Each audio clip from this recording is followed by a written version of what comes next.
They can 10x their team's output with AI, and they can put a lot stricter controls on that. So now I actively lean on the pain. I look for the failure. I mean, it's funny. It's on the news that Salesforce is cutting 1,000 jobs, and at the same time they're hiring for salespeople to sell AI. We learned how to work together. It wasn't always easy, and we didn't start by being a great co-founding team. Alex Marantelos. He's the founder of Intryc, a YC-backed company. They're building an AI-powered quality assurance agent. Is that a right explanation for your company? I would say probably we're using AI to automate quality assurance for customer support.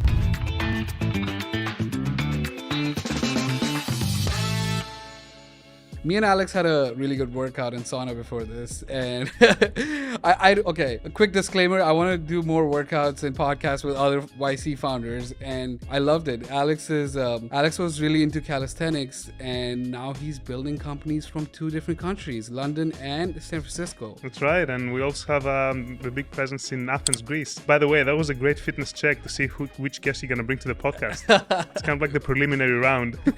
So how do you juggle between London, SF? Tell me everything. Yeah, it's something really new to me because we were previously based in London. We started growing the team. Obviously, we got into YC, so we needed to be in the Bay Area for the batch. We really enjoyed it. We see the benefits of it. So we started gradually branching out. We started growing the team mainly in Greece because of the connections that we have there. All founders are Greeks, and there is strong engineering talent. But also, we did have a hub in London, which we want to maintain with clients, with partners, and also there's a lot of talent there. And then eventually, I decided to transition myself as the CEO to the Bay Area because of the ecosystem. There's a lot of people building a lot of cool stuff. So I think this is the right place for me to be. So I'm planning to split my time, probably half of my time in SF, then some of my time around Europe, seeing the team, seeing our customers, but SF is my base, and gradually we're going to transition the company as well. I think the difference I see, there's 2 types of companies. There's in customer support especially. There's companies like Apple where you can request a callback, and then there's companies like there's other companies where basically they create this black hole where it's impossible to get a human on board, and they're using AI to basically filter less and less people in to reach the human. An anecdotal data maybe or take, but I think US has a great customer experience. I'm not gonna name providers, but I'm gonna name Amex. I use Amex. They always have phenomenal support. And why is that? Because of training and because of quality assurance. They have really great systems in place to make sure that every conversation is unique and that you feel welcomed. To your point, when I speak to my large banks, I'm not gonna name them now because it's kind of negative feedback, but I always feel like people don't want to talk to me. They just want to get rid of me, and that's not how I want to feel for something that I pay a lot of money for, or that I'm expecting a great experience. I want to feel like they want to hear me out and they want to help me out. That's why I'm using that service. Let's talk about the product and the business model behind it. How is it gonna work for the companies to plug in your company? How are they gonna how automated this is? Can they just upload all their customer data and it basically breaks it down into a structured, easy to understand report? Yeah, that's right in a sense. So quality assurance is an old problem, and it's a function that has existed for a while. Basically, it's been managed on spreadsheets all of these years. You can think of a very classic human-led manual workflow that somebody collects tickets, collects data points, creates those spreadsheet ninjas, and they go and they create pivot tables and everything, and then they try to share it within the teams. So it's very burdensome and very difficult to digest and be shared across the organization. Now, with our software, first of all, we are not consumer facing. We are a layer that sits on top of the help desks or all of the call center software that companies use. So we're not exposed to the end customer, at least at the moment. Then what happens is that those operational excellence or customer support leadership teams, they plug that software on top of the help desk. It's an easy integration, an API integration usually, just 10 minutes, 1 click, and then we ingest all of the tickets. And then we offer a UI. On that UI, organizations can input or configure their criteria, or as they call them, scorecards. Usually every organization has a checklist that every agent that speaks to a customer needs to go by. And that relates to compliance, it relates to tone of voice, it relates to language that is being used, to process adherence. So it can be soft skills communication, or it can be operationally driven criteria. So we allow them to configure that. And then the next step is understanding and sampling what kind of conversations they want to review. And this is another key strength of what we do. We allow them to create a lot of custom rules, and they say, let's say I want to evaluate all conversations that had a negative review, or I want to evaluate conversations that have been open for more than X time, or conversations that more than 5 or like 6 people touched. So there's a lot of configurability on that. And then they also get to choose if the AI is going to evaluate all of these conversations. We offer hybrid models, which is a hot take that I can take you on later in terms of how, human AI collaboration is gonna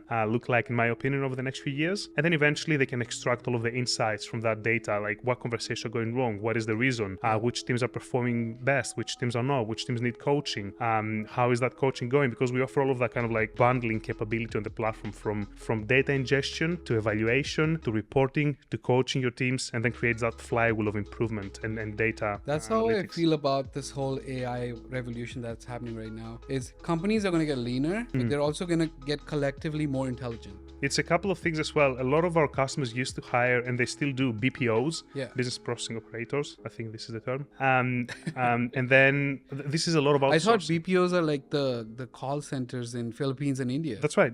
Yeah, there is also in the US, and there's a ton of them in Central Europe. And this can go up to the millions of dollars every year for an organization. But now what we're seeing is a lot of organizations want to bring that in-house. As you said, they can 10x their team's output with AI, and they can put a lot stricter controls on that. Because let's say that you run a call center and you offer that service to an organization, and then you also give the quality assurance.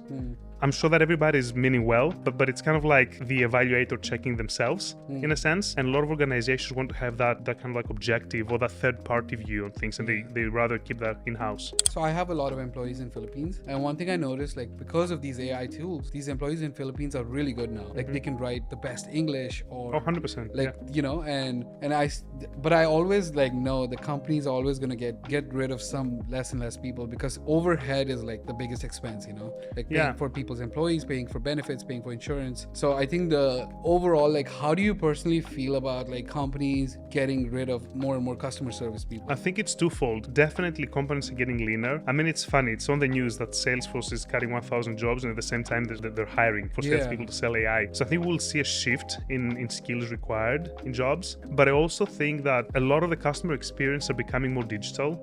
You have a lot more interactions online, and yes, you can automate a portion of that with chatbots and AI, but then still you have a lot of volume going into your customer support teams for complex cases, for unexpected scenarios. So I think there will be some automation on some basic stuff, maybe L1 as we call them, interactions like, hey, where can I find this statement? Where can I find, like, simple questions? But then when things go wrong, that yet the AI is not very capable to understanding unexpected workflows to a big extent and give a deterministic output, then we'll still have teams, and AI tools are going to help augment, in my opinion, human capability. So for example, in our case, a human QA previously could do up to maybe 100 evaluations every week. Now we're going to get them to 150 because they can use our tool. The AI creates an evaluation, and then the human QA just opens it, and it makes reviews their it, job much easier now, Before it was like, oh my god, manually reading every customer service. I can just imagine as a person you would get bored. Like, okay, let's talk about AI models real quick, and then we'll segue that into AI agents. But how do you personally feel about using the OpenAI API? And I know it can get like really costly really fast. And how do you feel about the open source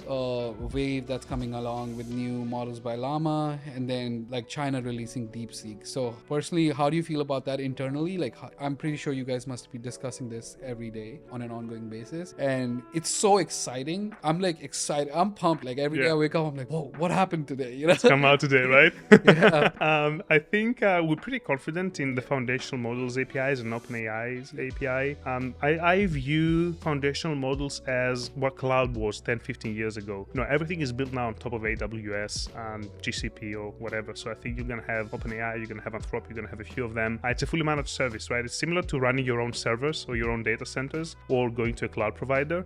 We are running on foundational models right now. We have a mix of the major ones, but we are always thinking, and maybe we'll be testing some open source models. The challenge becomes then, you have to maintain that models. You have to self-manage them.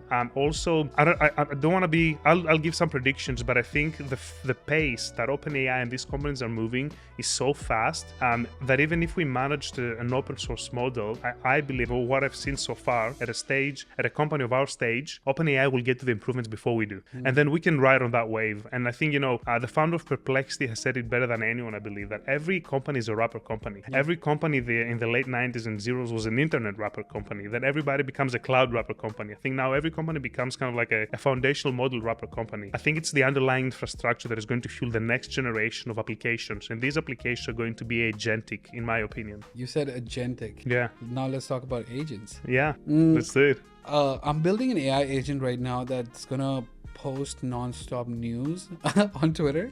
Sounds like spam.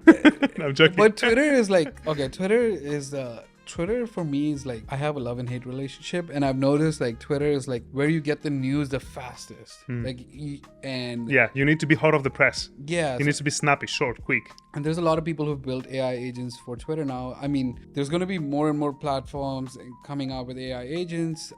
There's AI agents in every vertical.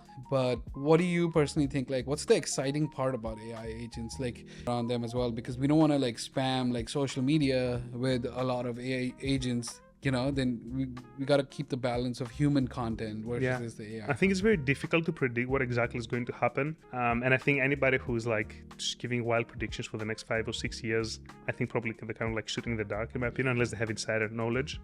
But still, I think for the next 2 to 3 years, we're going to see a lot of kind of low skill, repetitive jobs being completely replaced. Maybe like accounting, some basic stuff, right? Things that LLMs can be really good at. And this is going to power a lot of productivity in a higher middle management layer, because what you're seeing now is that computing power and in a sense kind of like just repetitive work is being automated, but what is not yet automated is judgment and decision making. So now a lot of I think the agentic workflows are going to produce a lot more information, a lot more speed in execution, and that will accelerate decision making in upper layers of organizations. And I think in the next 3 to 5 years, maybe even more, we're going to see some automation in judgment as well. I don't know if you've seen the request for startups from YC, but now they're asking for B2A, which is business to agents. Kind of like, I think the fundamental shift will become when LLMs or AI, whatever sort of AI, starts becoming the end user or the consumer of it. Because up until now, humans have been the buyers. Oh. And then you still need the human judgment. Yeah.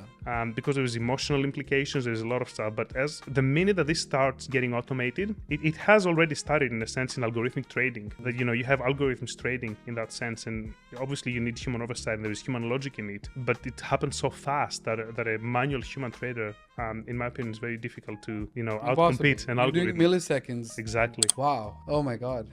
So I was talking to the founder of Argil AI, Laudis. He also did YC Badge. Yeah. He was telling me a really good example of agents, where basically someone built a writer's room and he had 10 different AI agents, and they all were basically arguing with each other. Like, imagine like a writer's room for a movie. Yeah.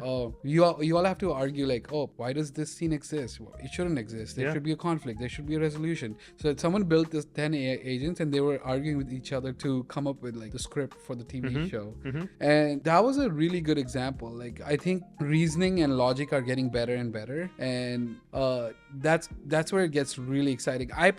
There is this joke I always tell people. I only talk to 2 people a day, and one is ChatGPT. Yeah.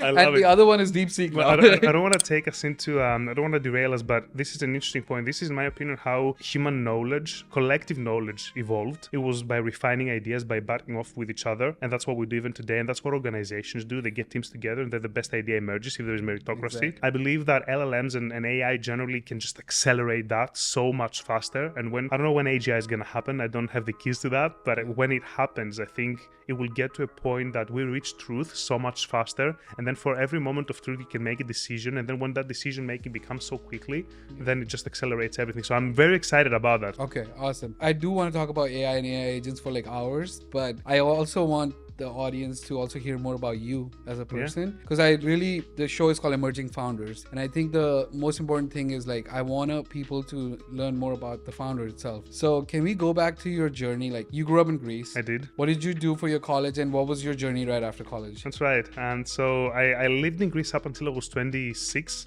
I studied political science in my hometown called Thessaloniki. It's Greece's second largest city. It's up in the north. It's a student city, 1 million people. It's a lot of fun. Is it a coastal city? It is a coastal city. city, some beautiful beaches, and it's a wonderful place. Great food. But what happened is that I come from an entrepreneurial background. Both of my parents, they always run their own business. S&B, they were in publications, they were in TV productions, event productions. I was in that since I was a kid, like from a very early years, and I was always fascinated by that. As you can imagine, I would look up to my parents, and I started getting involved as early as I could, and I started organizing my own music and arts festival back in Greece. It was mainly based on street art, hip-hop. There was a lot of extreme sports, a lot of music generally. I was 23 when I launched it, and I did it for 5 years, and that was the majority of my student years. While studying full-time, I was organizing the festival. Explain more about this festival. This sounds exciting. What is it? It's everything. So what is it? Like you go to it's like Coachella or something, or what is the? I wish it were like Coachella, but that was my dream. So I play music. Okay. I studied music as a kid. And what instrument do you play? Guitar. Okay, awesome. Yeah, and I was always fascinated about festivals and music. It was a deep passion of mine, still is to a big extent. And there was no festival in my country that brought a lot of artists, young artists from many backgrounds together.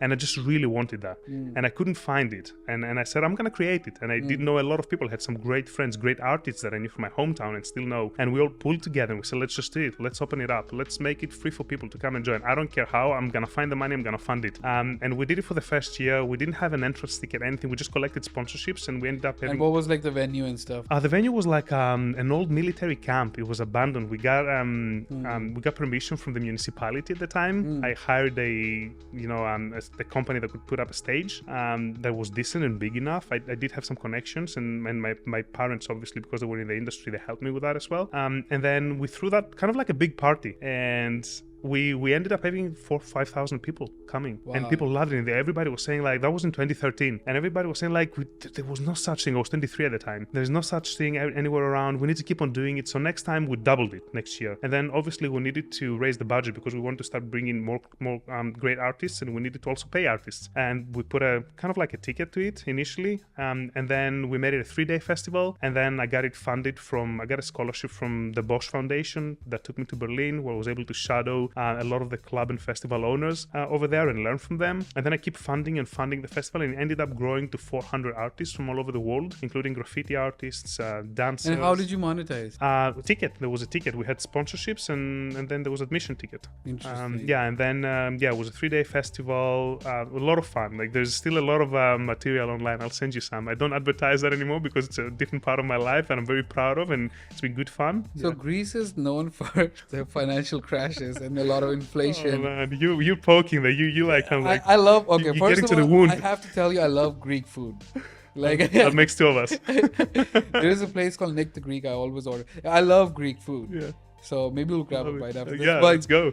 But tell me more about like what happened during the financial crash. Oh man, you taking me down the memory lane. What year was this? That was 2014. I don't think that your audience is going to be too familiar with Greek political history or economics. But there was a big crash in 2008. There was a global crash, obviously. Then that trickled down, and Greece basically got kind of like bankrupt. And we had capital controls. So that happened right at the days of me organizing the festival. So the government got bankrupt? The kind of like the economy of Greece. We had a lot of outstanding debt. We had the IMF coming in. We had austerity measures applied. A lot of payments were outstanding. Basically, the country they didn't default by technical terms, but it was defaulted in a sense. So we needed to borrow money to pay our outstanding debts to the European Union, effectively. Yeah. We can record an entire different podcast about it. For sure. But anyway, that was happening in the middle of me organizing my festival. So I don't know, I had like 500,000 of outstanding payments out there, receivables and also outgoing, and everything was frozen. And I was like 23 years old, and I can't describe the stress. Obviously, I was supported by my co-founders, the team and everything, but it's funny enough, I ended up in the hospital when this happened. I was like, there were so many things happening, and I had this kind of like stress shock that kind of like half of my body got paralyzed. One morning that I woke up, I'm gonna send this episode to my roommate at the time because he thought initially, I'm gonna send this episode to my roommate because at the time when this was happening, like I realized I was having breakfast, and then half of my body is paralyzing. My roommate thought that I was joking, that I was making fun of something. He started laughing. And then, Damn, that's what stress can do to a body. I know, right? And that taught me a lot about stress management on my side as well. How to set boundaries, how to prioritize my time, how to make decisions, and how not to get overwhelmed by what's happening every day. Because in my opinion, life only gets more stressful, especially the more ambitious you are, the more you're pushing. So it is a skill that I always try to improve on. That's a good segue into wellness. I think me personally, I'm obsessed with like health and wellness, like everything, like sauna, steam, working out. Man, you motivate me on IG. Getting the steps in, like we got the Whoop band, like, you know. How do you manage your stress levels now, and how do you balance? Okay, on one hand, there's like this really fast-paced life where you don't have time for anything, and then on the other hand, you have to intentionally slow the time down. Otherwise, you don't feel present. So how do you think about that? Like, and what are some things you do in your life to kind of de-stress, keep that balance going? Yeah, it's a huge thing for me. Probably the most important thing in my life over the past 4 or 5 years. This is gonna sound funny, but at some point I was so stressed, especially when I had first moved to London, you know, trying to find my footing there and going through job interviews and studying at the same time and all of that. I started smoking, and then, you know, I would just roll with you know, the mates, and we would go grab a pint, and I'd end up like having 3-4 pints, nothing too excessive, but it was on the daily, right? And I did prioritize my gym and everything, and then I realized that I was running low on energy. And then at some point I drew a line. Obviously I quit smoking, I didn't do it for too long, and then it's become, I built this regime that I will go to the gym every day no matter what. And I realized that the more I did that, I had a very regimented schedule where I would wake up at 5 a.m. I know this is a classic kind of like playbook of maybe a 30-year-old CEO founder, but I would go to the gym immediately. I will do my cold shower, I will do my sauna, I would read my book, I would just make sure that I take care of my body and my mind before I give myself to the world and to the day.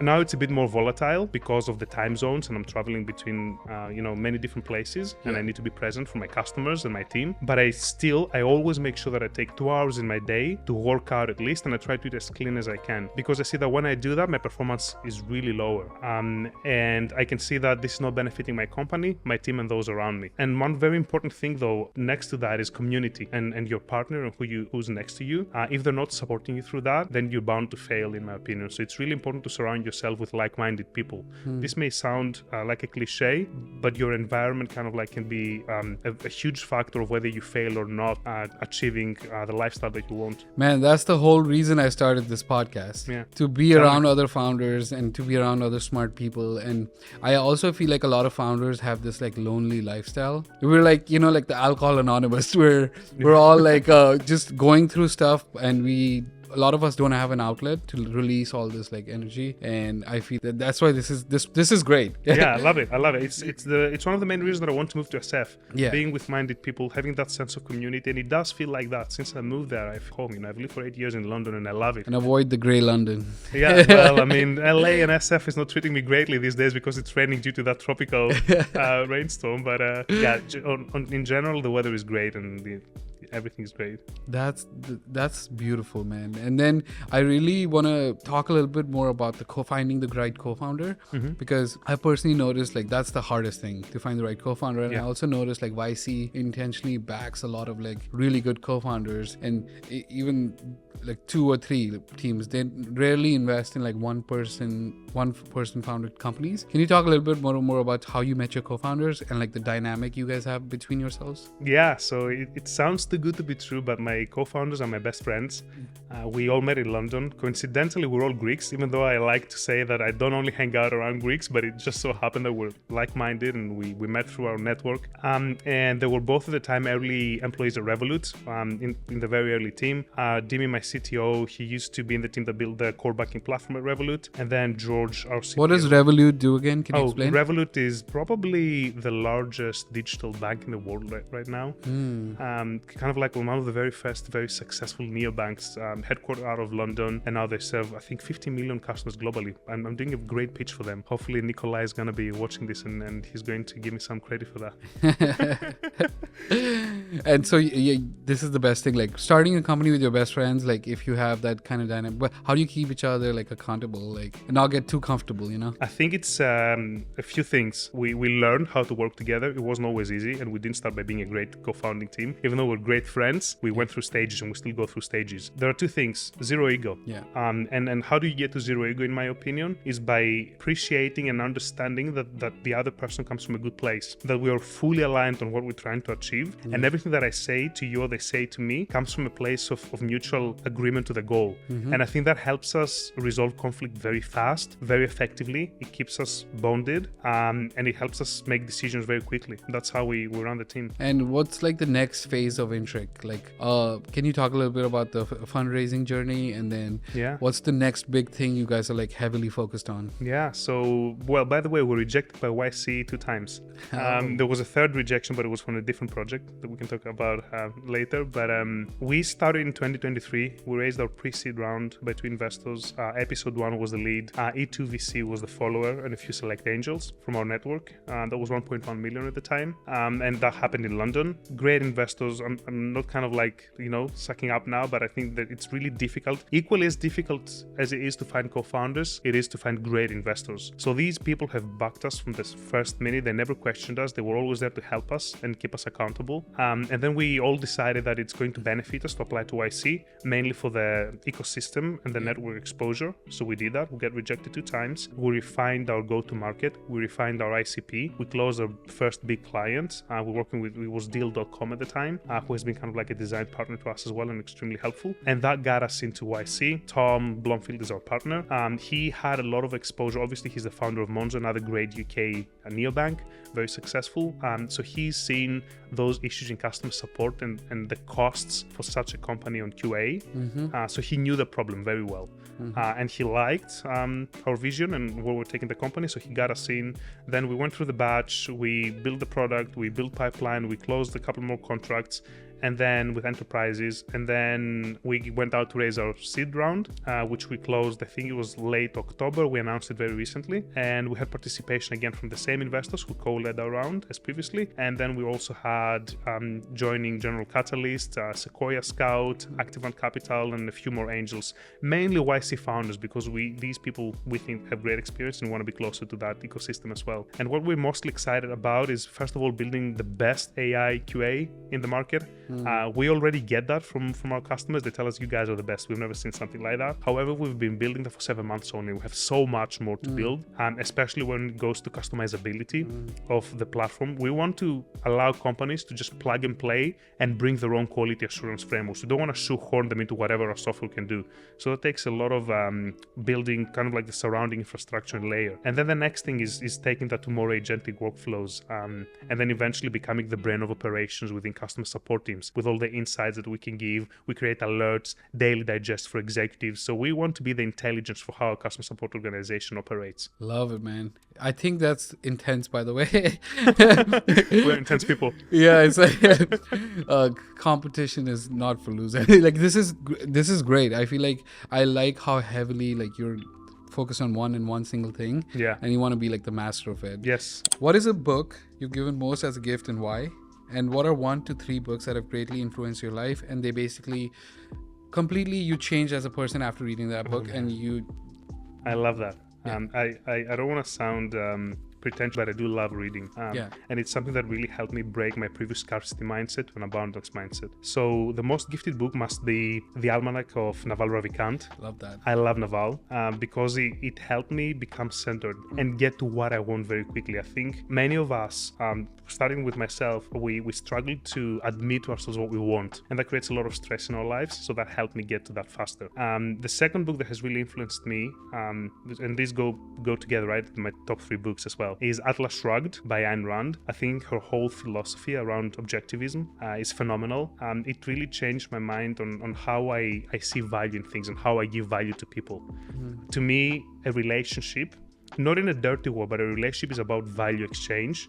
So approaching a new relationship by offering something always opens up more opportunities for deeper connection, in my opinion. Similar to how you approached me. Yeah. You just reached out and said, hey, I've seen these 2-3 things. I want to do this with you. So that was you giving value. Now that we've met and we've hung out and I see how you work, I can definitely see that. Yeah. The third one was The Case Against Reality by Donald Hoffman. He's a neuroscientist in California. He completely changed my perspective about perception perception. And it made me realize that whatever we see now, it's not necessarily real. It's how we perceive and we explain things. And that allowed me to, and it still allows me to try and see things from somebody else's perspective. And that always helped me resolve conflict faster, or even not even get into conflict. And at the end of the day, that helps me, I believe, become smarter. Because if I see something in a different way and I disagree with that initially, but I can adopt that, then I've learned something new and I can move on to the next one. Wow, I love it.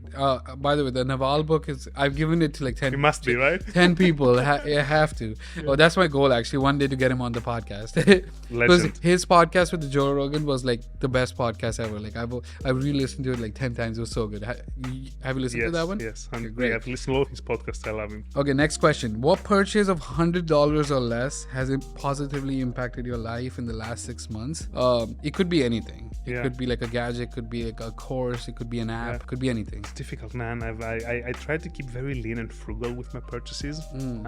Again, at the risk of coming across as pretentious, I would say probably the CS50 course of Harvard. It's an online course about computing and like coding. But why I did that is because I'm not an engineer. Even though I've worked in semi-technical jobs, where I work in tech companies, I really feel the whole time that I need to understand the underlying infrastructure and how things work generally in life, not only with computers. I need to know how processes work, how people work, how industries work.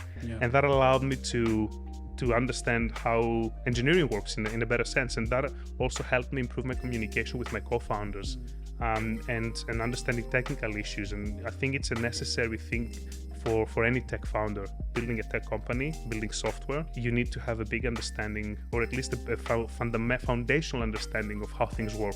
And this really changed my ability to process information and take decisions on it while building a company.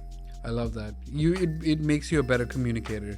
Like knowing the first principle, from first principles thinking, like knowing all these things. 100%. How has a apparent failure set you up for later success? It felt like failure in the moment, but then in the coming years you were like, oh, I had to go through that. Yeah, another vulnerable moment. So I considered my festival failing at the time because in the last year, even though we had grown a lot, I wanted to take it a different direction. So I didn't really listen to my audience, and I didn't want to. And this taught me to always listen to what the market wants, number one. But it also took me a lot of hardship. It also helped me keep my ego in check. And I think that created so much more resilience in me. So now I actively lean on the pain. I look for the failure. Whatever makes me feel uncomfortable, I know that this is what I need to do. Obviously within reason, right? I don't want to wipe myself out with the risks that I'm taking. But that hardship and that resilience building exercise has helped me become more resilient in the end. Great answer. So I want to know, like, ideally, what kind of companies are Intryc looking for so they can kind of reach out to you after they hear this podcast? Thank you. Consumer enterprises, post-Series A, all the way to larger enterprise. I think at the stage we're at right now, probably pre-IPO is our sweet spot. But think about fintech, neobanks, retailers, holiday, airlines type of businesses, any businesses that have a lot of customers who need urgent support and great support, and they don't want to leave those customers be anguishing in endless loops. That's kind of the companies that we're looking to help and help us grow with them as well. Amazing. And how can people find you? What social platforms are you on right now? Yeah, you can find us on Intryc, on X, and can you tell the website? It's www.intryc.com. And then we are on X, we're on LinkedIn. My personal handles are Alexis Marantelos for both X and LinkedIn. And I'm usually responding very quickly. I love to speaking with people who are in the industry of customer support or other founders. So yeah. Thank you for watching another episode of Emerging Founders with Manav. I had a great conversation with Alex, and I'll see you guys in the next one. Thank you so much for having me. It was good fun.